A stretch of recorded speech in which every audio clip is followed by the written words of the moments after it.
Let's forget the tourist brochures for a second, okay? Forget the movie montages. For this explainer, we're going to look at New York City as something else entirely. Not a destination, but one of the biggest, most complex experiments in human history. It's like a living laboratory for modern civilization. You know, this quote, it really gets to the heart of what makes New York so different. To a lot of people, it feels like it's operating by a completely different set of rules, almost like it's its own separate ecosystem. And, well, in a lot of ways, it is. And here's where that difference just slaps you in the face. In a country that was basically built around the car, more than half of all households in New York City don't own one. Now, that's not just some quirky piece of trivia, it's proof that life here is structured in a fundamentally different way. So to really get it, you have to think of the city as this massive, artificial ecosystem. It's a man-made habitat where millions of organisms, us, people, are competing, cooperating, and adapting, all crammed onto these islands, all shaped by this powerful human design. So, let's start with the city's bones, its skeleton. The very first step in building this huge organism was to force a rigid structure onto the natural land, to literally engineer order out of the chaos that comes with millions of people trying to live together. Sure, its history starts as a small Dutch trading post, but the real turning point, the moment that changed everything, was way back in 1811. This was long before the skyscrapers, even before the Statue of Liberty showed up. City planners laid down a blueprint that would basically dictate how the city would grow for the next 200 years. And that blueprint was the Manhattan Grid. It's a simple, almost brutally logical idea.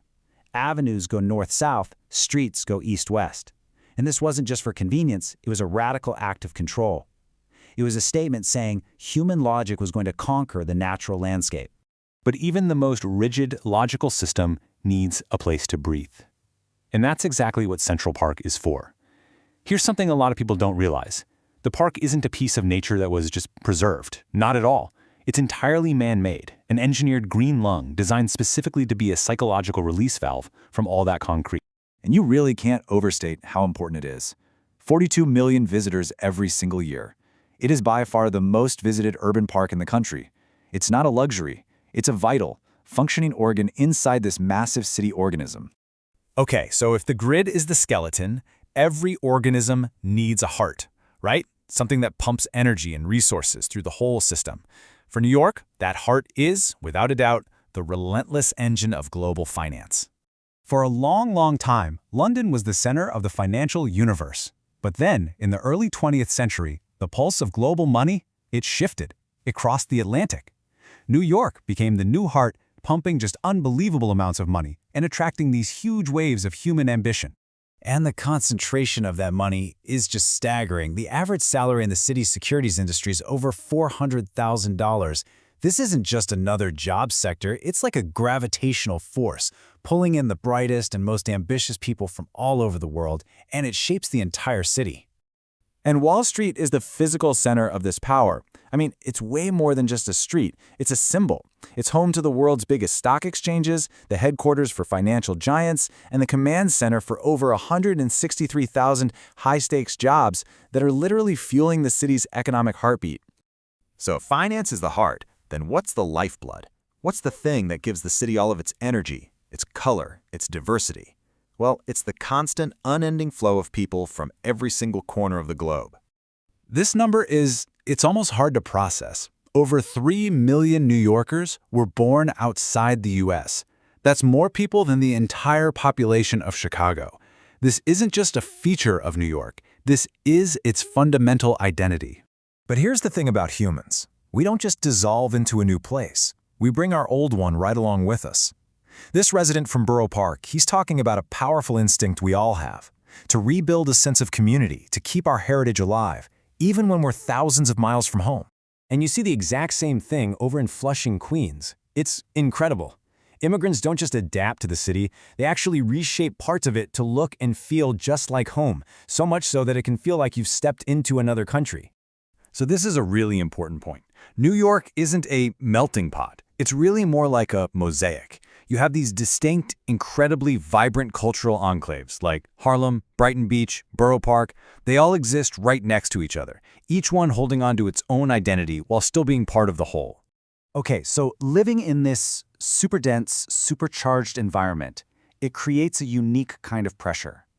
The daily routine here is like a constant test of survival and adaptation. It's a nervous system that's just always firing with signals of both opportunity and risk. The most basic pressure in any ecosystem is the competition for resources, right? Well, in New York, the #1 resource is space. And with the average rent in Manhattan hitting $4,200, the economic barrier to just exist here is immense. It creates this relentless pressure on who can stay and who can't. And there is no better metaphor for this daily test than the subway. It's the city's circulatory system, a truly incredible piece of engineering that gives you unparalleled freedom. But at the same time, it carries constant threats. You're making a trade-off between convenience and risk every single time you swipe that card. This quote from a resident it perfectly captures the psychological deal you make to live here. You accept the hassle, the crowds, the expense, the dirt. You accept all of it because you've decided that the energy, the opportunity, the pure experience of it all is worth the price of admission. And that price of admission creates a city of absolutely shocking contrasts. The same system that creates 99 billionaires also results in over 90,000 people experiencing homelessness. This extreme inequality, it's not a bug in the system. It's a fundamental feature of this high-stakes urban ecosystem. So when you strip it all away, you see that New York is so much more than just a place on a map.